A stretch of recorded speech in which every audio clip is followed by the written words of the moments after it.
material energy. But when an emotion is in relation with Krishna, it's not a negative emotion. It's actually transcendental bliss. See? So you can relish it. That's why it's important to discuss these feelings and put them in the proper context. When we're having material feelings, even a nice material feeling of happiness is actually mundane and contemptible because it's in relation with the material energy and it's temporary also. But these bhavas have the feeling of eternality because they're in relation to Krishna. You know, in some respect, we're always going to feel these kind of feelings because we're never going to be able to relish as much of Krishna as we would like. Krishna is always going to be beyond us. And the feeling of complete knowledge or complete experience of Krishna is always going to be beyond us. A way to express that is saying that when a devotee tastes nectar of Krishna, it only increases his thirst more and more. It's like if you drink some very sugary drink, it doesn't satisfy your thirst. It makes you more thirsty, and then you want to drink more. Similarly, this transcendental emotion or taste of Krishna consciousness only increases our desire to relish it more and more. So these feelings of depression or being unworthy or failure to attain our intended goal, these actually serve to increase our taste for Krishna's service, and they actually, in the long run, they encourage us to attain and do more and more until we reach a stage where we're actually satisfied. Okay? And that can only happen when Krishna is satisfied. So that means we have to become pure devotees. But even after becoming pure devotee, you still want more and more. But there is a point you reach where you feel, oh, okay, now I'm making Krishna happy. So this is good. And you feel a little satisfied. It might take 30 or 40 years, but it's coming.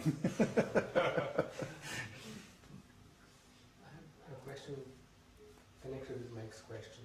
What's that? So, like these first three or four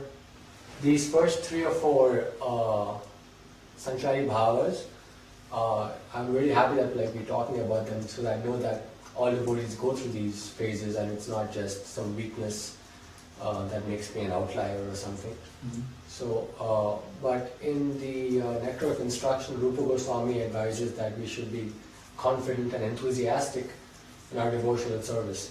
So does that mean that when we experience these, depressing or feeling unworthy kind of bhavas, we should try and get out of them and move on to something that's more confident and enthusiastic? Not necessarily. If it's a real feeling, we have to be with that feeling as long as it's there. So what happens is we have to work our way through that feeling. Just like Arjuna. Arjuna is feeling depressed in the beginning of the Battle of Kurukshetra. Glanya. He's feeling glani. So what does he do? Does he just sit there and mope? No. He addresses Krishna. Krishna, I don't know what I'm going to do. I can't fight this war. I'm feeling so depressed. My hands are shaking. My bow is slipping from my hand. And Prabhupada mentions he was probably crying and like that. All because of this glani. This feeling of depression. Oh, I can't do it. I can't attain my goal. So, why? Why is this the expression for glani? Because you can't hold your head up. Your head is like falling. You feel weak, powerless. But if that feeling is in relation to Krishna, that's a real feeling. That's a devotional sentiment. So you should relish it. But then you should also act on it. And what do? you approach your spiritual master, or you read in Shastra, or you pray to Krishna for some remedy. You see? It's there as an impetus to get you to do something. Don't just sit in it. Don't just lament and not do anything. That won't get you anywhere. And eventually, that feeling of lamentation will turn into real depression. Huh? So you have to move on it. Sanchari-bhava means it's moving toward your sthāyi-bhava, your permanent emotion. Huh? So you have to move on that emotion. When you feel that, then do something about it. Inquire, or increase your service, or increase the purity of your chanting, or reduce your offenses, or increase your knowledge, or get some help from the senior devotee or your spiritual master. Don't just sit there with it. Move on it. Is that more clear now? Yes, so they're there to kind of push the devotee on to a higher ground. Exactly. And if a devotee experiences this and then decides to give up or something like that, That's very inappropriate. it's not okay. Yeah, that's an inappropriate resolution of the feeling. Because the feeling is there because of your relationship with Krishna. If you didn't have a relationship with Krishna, you'd be feeling something else, material. Huh? But because your relationship with Krishna is there, you're feeling depressed or anxious or whatever it is. So the cure for this is to move closer to Krishna. Huh?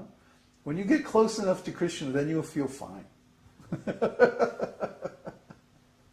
So get closer to Krishna. Krishna is right there in your heart. He's not far away in Goloka somewhere. He's right here. He's present everywhere. So you can be with Krishna simply by wanting to be close to Krishna. See? It's spiritual. It's spiritual. It doesn't require you do, 10,000 offerings before you're close to Krishna. No. It simply requires a change of attitude, a change of consciousness. And that you can do by changing your ontology. That's why we talked about all these things as fundamentals to devotional service. How do you change your ontology? By changing your knowledge, by how you view things.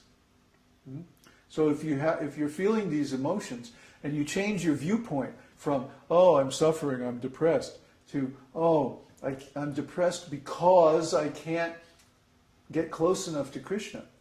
So how do I get closer to Krishna? Then it has very positive value.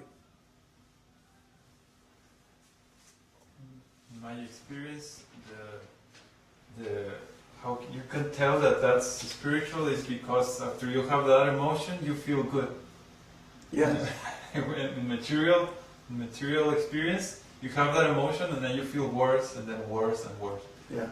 But when it's transcendental, you feel that emotion, even though it's negative. It's a kind of ecstasy. When it's finished, it's like it's like hard to explain. When it's finished, though, right? Like looking back on it. Looking back on it, you feel good. Like when you say some deep secret to a friend or something, and you feel I'm relieved of this.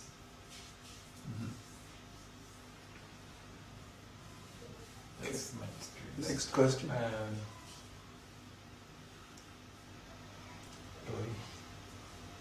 Peter, so these transcendental bhavas are also in the three modes of goodness and passion and ignorance? No, they're beyond the three modes. That's the whole point. They're spiritual.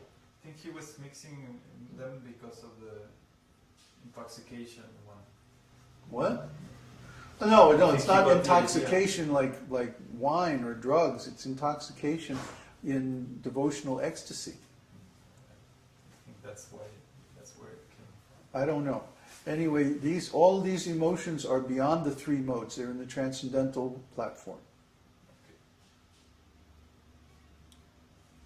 David, should we not become official teachers until we are both self-realized and expert at the scriptures as interpreted by our lineage? You can't become self-realized until you're expert at the scriptures.